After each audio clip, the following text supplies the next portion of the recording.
এরই মধ্যে supreme court আজকে তার রায় দিয়েছে। আমরা ইতিমধ্যেই বিভিন্ন রাজ্য এবং বোর্ডের খবরাখবর তীক্ষ্ণ নজর রেখে চলার জন্য উচ্চশিক্ষা পর্ষদের যে বিশেষজ্ঞ কমিটি তা গঠন করা হয় এবং তাদের সুপারিশ উচ্চশিক্ষা পর্ষদ গ্রহণ করে আমাদের কাছে পাঠিয়েছে। আমরা সেই দিকে নজর রেখেই মাননীয় মুখ্যমন্ত্রীকে সমস্ত বিষয়টিকে জ্ঞাত করে আমরা বলতে চাই যে সুপ্রিম কোর্টের সংগতি অনুযায়ী বিশেষজ্ঞ কমিটির সুপারিশ অনুযায়ী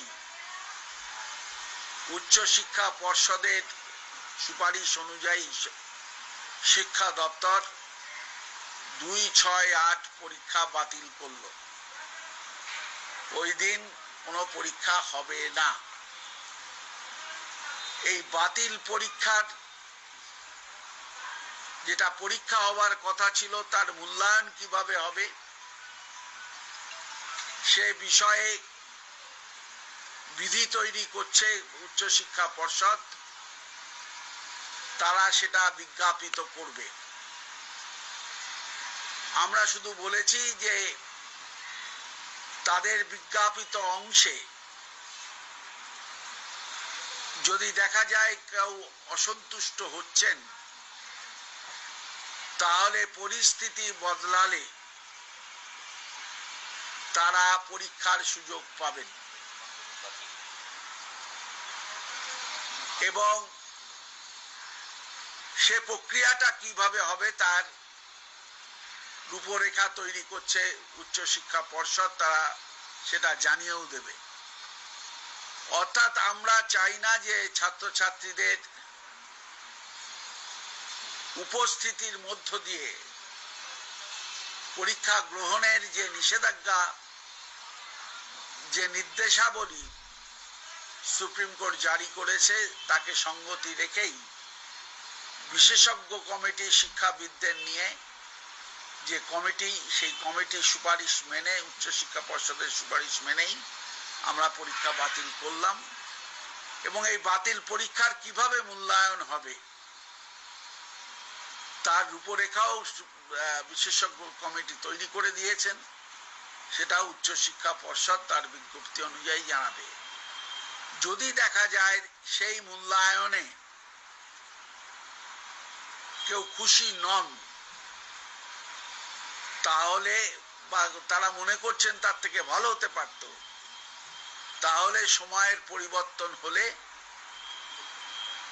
এই করোনার প্রভাব মুক্ত হলে রাজ্য সরকারের সঙ্গে কথা বলে সিদ্ধান্ত গ্রহণ করা হবে যা উচ্চশিক্ষা পর্ষদ বিজ্ঞাপিত করবে। যে যে সেই সময় পরীক্ষা দিতে পারবে। কিন্তু এর মধ্যে আমি যতটুকু শুনেছি যা সুপ্রিম কোর্ট বলেছে তার সঙ্গে সঙ্গতি রেখেই আমরা মূল্যায়ন আমাদের মতন করবো, কারণ আমাদের তো মাত্র 3টে পরীক্ষা আছে।